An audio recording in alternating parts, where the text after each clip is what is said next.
Halo semuanya, kembali lagi dengan saya. Saya Niko Mayoreni MB12121001050. Di sini akan membahas sedikit materi tentang prinsip dasar hubungan bisnis.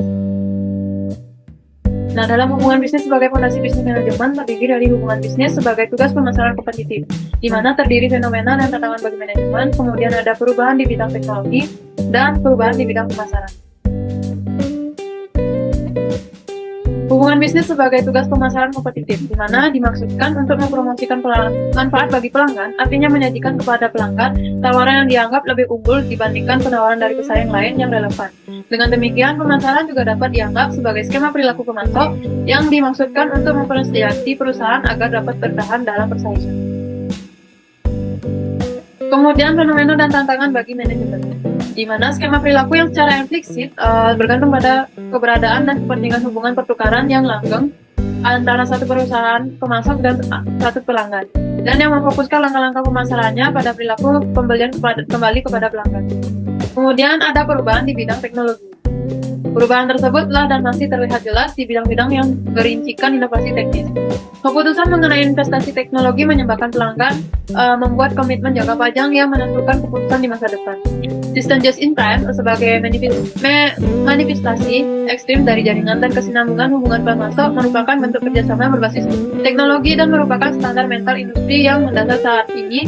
Sistem pemesanan dan penagihan elektronik bagian dari sistem. Oleh karena itu, transaksi pasar dalam bidang teknologi baru ini tidak boleh dilihat dari ditafsirkan sebagai transaksi tunggal, namun sebagian besar sebagian keputusan atas seluruh konglomerasi transaksi pasar. Kemudian untuk perubahan di bidang pemasaran, yaitu inovasi di bidang teknologi bukan satu-satunya katalisator perubahan proses pasar.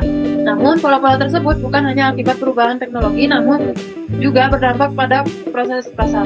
Di saat fokus pada kompetensi inti, yaitu penurunan manufaktur vertikal, strategi kerjasama yang di antara pemasok dan pelanggan menghasilkan konsentrasi pengandaan yang besar dengan penurunan jumlah pemasok per pelanggan untuk produk tertentu. Jika dulu konsep pemasaran cenderung menerapkan pedoman upaya menjangkau sebanyak mungkin pelanggan dengan rangkaian produk atau layanan tertentu, saat ini fokusnya adalah pada satu pelanggan atau sejumlah kecil pelanggan serta sejumlah kecil pelanggan. Kemudian fenomena dan tantangan manajemen. Fenomena dan tantangan manajemen menavigasi kompleksitas lanskap bisnis saat ini adalah topik penting bagi semua pemimpin bisnis. Globalisasi telah mengubah lanskap bisnis, menciptakan peluang pertumbuhan baru dan juga tantangan baru. Dengan seiringnya waktu, teknologi dengan cepat mengubah cara kita berbisnis. Maka dari itu, inovasi sangat penting bagi kesuksesan bisnis, namun juga merupakan tantangan untuk dikelola. Keberagaman dan inklusi penting untuk menciptakan lingkungan kerja yang positif dan produktif. Selain itu, kepemimpinan yang efektif sangat penting untuk menavigasi kompleksitas lanskap bisnis saat ini.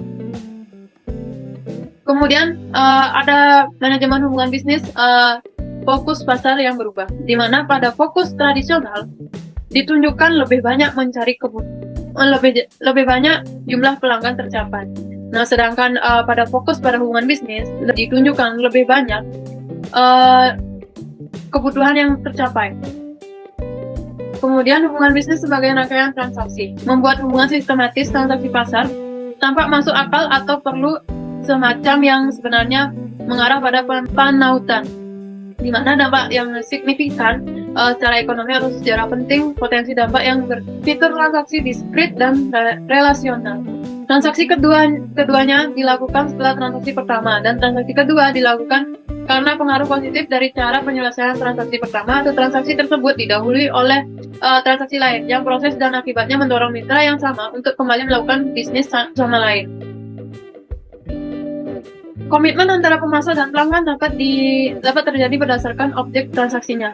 Pola perilaku yang diamati dapat dimasukkan ke dalam konsep loyalitas merek atau komitmen sepihak terhadap merek produk. Loyalitas sistem atau kesetiaan satu sisi terhadap arsitektur sistem, misalnya Profibus, atau loyalitas terhadap teknologi atau komitmen sepihak terhadap sistem teknologi, misalnya teknologi laser. Kemudian internasionalisasi hubungan bisnis. Tantangan utama pengelolaan hubungan bisnis sampai meningkatnya internasionalisasi hubungan tersebut. Menurut Krugman, inti dari globalisasi bukanlah bahwa semakin banyak peserta yang harus berbagi kue ekonomi yang ada. Sebaliknya, globalisasi dapat menghasilkan kemakmuran tambahan melalui pembagian kerja internasional yang lebih besar. Globalisasi dipahami dalam sebagai suatu proses peluasan potensi pembagian kerja internasional, terutama dengan mengurangi biaya komunikasi dan transportasi dan dengan menghilangkan hambatan perdagangan. Kemudian tanggung jawab dalam hubungan bisnis. Globalisasi dan internasionalisasi rantai nilai tambah di banyak perusahaan telah menciptakan peluang baru bagi perusahaan dan konsumen. Pada saat yang sama, diskusi tentang perilaku perusahaan yang sesuai secara moral kembali ditiang.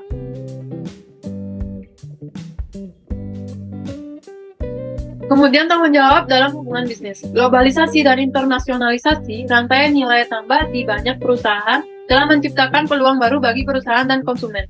Pada saat yang sama, diskusi tentang perilaku perusahaan yang sesuai secara moral kembali diangkat, terutama kondisi kerja mitra asing dalam hubungan bisnis semakin menjadi perhatian publik.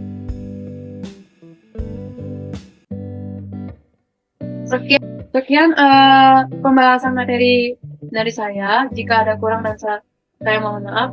Terima kasih.